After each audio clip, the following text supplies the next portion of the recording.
feel like I've been pushing this topic back as far as I could into this week, if only because I didn't want to unnecessarily conjure up images of the last time these teams met. Good morning to you. Good Friday morning. I'm Dejan Kovacevic of DK Pittsburgh Sports. This is a rather unpleasant episode of Daily Shot of Steelers presented by FanDuel. It comes your way bright and early every weekday. If you're into hockey and or baseball, I also offer daily shots of Penguins and Pirates in the same place that you found this. Steelers versus Bengals all over again. Sunday, 1:02 p.m. at Acrisure Stadium. A month ago, the result out in Cincinnati was 33-31 in the Bengals' favor, and yet so much uglier than that. Joe Flacco practically walked in off the street to complete 31 of 47 passes for 342 yards, 3 touchdowns. Jamar Chase, 16 catches on, I still can't believe this one, 23 targets, 161 yards and a touchdown. T. Higgins, his partner, 6 catches for 96 yards. A really nice touchdown of his own. And that's to say nothing of Chase Brown running seemingly out of nowhere for 108 yards on just 11 carries, including a 37-yarder. All of this was just beyond description. I felt that way at the time walking out of that place. And even as we've seen the Steelers struggle against other opponents defensively, that one still is mind-blowing. So, what might be even more mind-blowing? How about if they stop them? How about if the Steelers figure out a way to stop these guys? Well, if they do, they'll be the exception and not the rule. I mean, if you look at the 2 games they've played since beating the Steelers, they lost to the Jets 39-38 and then lost to the Bears 47-42 on the dumbest single defensive play anybody's made in football all year long. Best way I can describe it for you, because I'm not going to go looking up their names or whatever, but if you've never seen it, the Bears throw the ball to some guy in the middle of the field about, 20 yards away. He is surrounded by at least 4 or 5 Bengals, somehow just casually gets out of there and runs the rest of the way to win the game. But as laughable as the Bengals are on that side of the ball, they're legitimately lethal when they have it. That's not an accident. It's not a fluke. It's not the Steelers looking down on anybody or whatever. They gave up the same number of points to the Bengals that most teams are giving up. And the only time that hasn't been the case this year was after Joe Burrow's injury, when Jake Browning filled in was just horrible. Flacco, for as old as he is, most definitely isn't horrible. It's a real challenge that the Steelers are facing this weekend. A real challenge. Doubly so for the defense. Cam Hayward talked about it yesterday after practice on the South Side. They're just putting up a ton of points. I think Joe has a better understanding of what the Bengals offense is. He's able to get it out to Jamar. He's able to get out to T. Higgins. I think he's really starting to take advantage of having Chase Brown back there as well. A couple dump offs here and there. And they're not living and dying by Jamar and T. Higgins, but he's got a real command of the offense right now. Now, as if the Bengals aren't scary enough from this perspective, the Steelers aren't going to have the same defense that they had in Cincinnati, and I don't say that in a good way. Deshaun Elliott's obviously been lost since then. Darius Slay is still in concussion protocol. There's been no indication that he'd be available. So you've seen different things move around. Kyle Duggar just came in, instantly started, has done pretty well so far. Brandon Eccles was promoted to starting nickelback and did not fare well at all last week in Inglewood. Jalen Ramsey, of course, is now a full-time safety, something he's doing in the NFL really for the first time in his career. And if Slay can't go, you're going to see James Pierre, who's done really, really well, but in really limited snaps, be utilized as one of the outside corners opposite Porter. Now, Pierre's been getting pumped up by a lot of people around him, his teammates. Mike Tomlin brought him up unsolicited in his Tuesday press conference for some praise. This was what Porter had to say yesterday about Pierre and whether or not he'll be up to this challenge. Definitely. I mean, we've been saying it from the beginning. We got horses, and we believe in all our horses that could really go up there and run with the best of them. JP came in, and he balled out last game. So we don't think nothing different from him and what he's capable of. So he's going to be ready. Look, I'm not going to lie. I'm not going to sit here and tell you that this matchup is favorable for Pittsburgh. It's not. It's not. Meaning just Cincinnati offense versus Pittsburgh defense. That's all. We're not even talking about the other side today. This is not favorable. Points will be allowed. Passes will be completed. There will be no answers, not from a personnel standpoint, not from a schematic standpoint, for all those quick slants that Flacco is running with his main guys.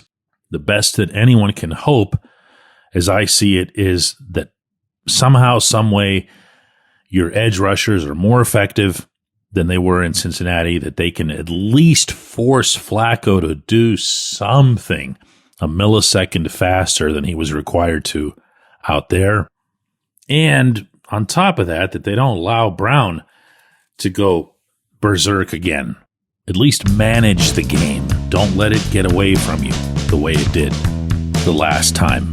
I realize I'm not exactly hyping anybody up with this assessment, but come on, you saw what happened out there. We're not that far removed from it. When we come back, J1Q.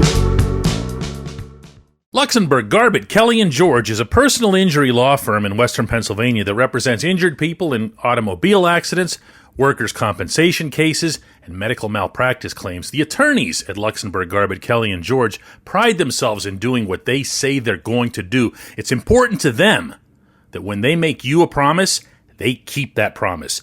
And this law firm has been keeping promises for over 80 years.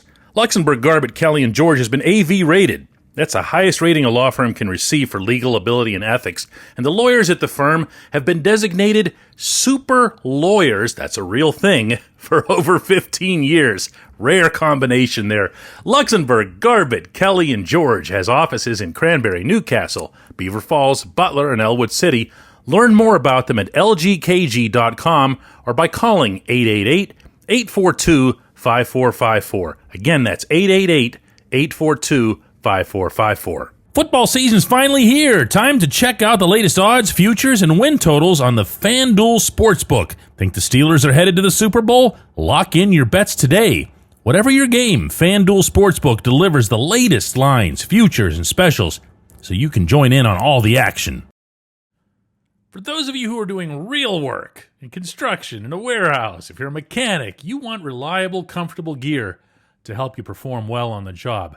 Brunt Workwear's got you.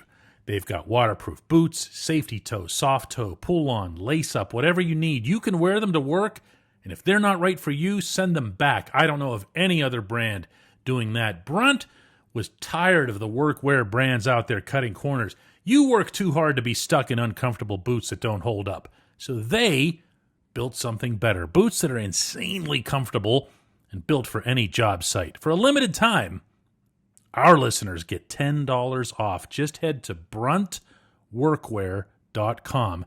Use the code DK Sports and you're good to go. After you order, they'll ask you where you heard about Brunt. Do us a favor here at DK Pittsburgh Sports and tell them it was from this show.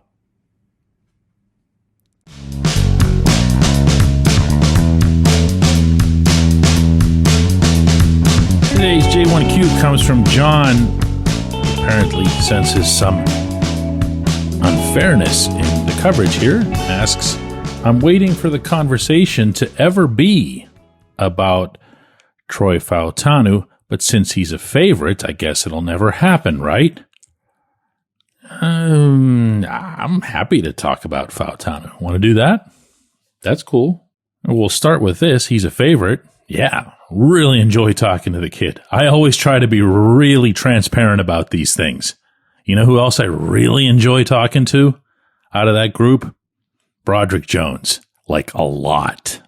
Being transparent on that count as well. Doesn't impact the coverage. I've been doing this way too long, John. But back to the other tackle. Troy this season has played 518 snaps. So the first thing that he's done in the 2025 season is to meet his own goal of being as available as possible after missing out on almost all of his rookie year. That was what he worked toward. That's what he's achieving. Of those 518 snaps, 319 have been in pass blocking situations. Of the 319 times he was asked to pass block, he's given up 1 sack. Let's count it together. Ready? 1. There it is. 1 sack. To get a little more precise, he's also allowed 14 total quarterback pressures. That's the 23rd best figure out of 76 qualified tackles. 23rd out of 76. He's in the upper 1/3. The grading that's done by a lot of different services, and I tend not to look at just one. A lot of people go to Pro Football Focus and stop. There's a lot of them that do this now. The grading isn't as kind to him as the cold numbers, and he'd be the first to tell you, Troy would, that he's got room to improve. His pass block grade is kind of middle of the pack. His run block grade is lower than that. And his overall, as a result, ends up somewhere in the middle of the pack as well. He is, for all intents and purposes, a rookie. He has, by all accounts, the people that I talk to in that world, gotten better, not in a linear way, but gotten better from the opening day in East Rutherford to the way he just played, which, by the way, was really well in Inglewood. Now, John, instead of just coming at me with snark, I wish you would have, added a little bit of meat to your argument there so that we'd have something to discuss or debate. But instead, you decided not only to go at Troy, but also to come at me for a presumed lack of professionalism in how I do the job. So there's not really a whole lot left for us to pursue on this one, is there? This is I would imagine, a baby with the bathwater kind of thing. You see that the line's not doing well, which overall it isn't.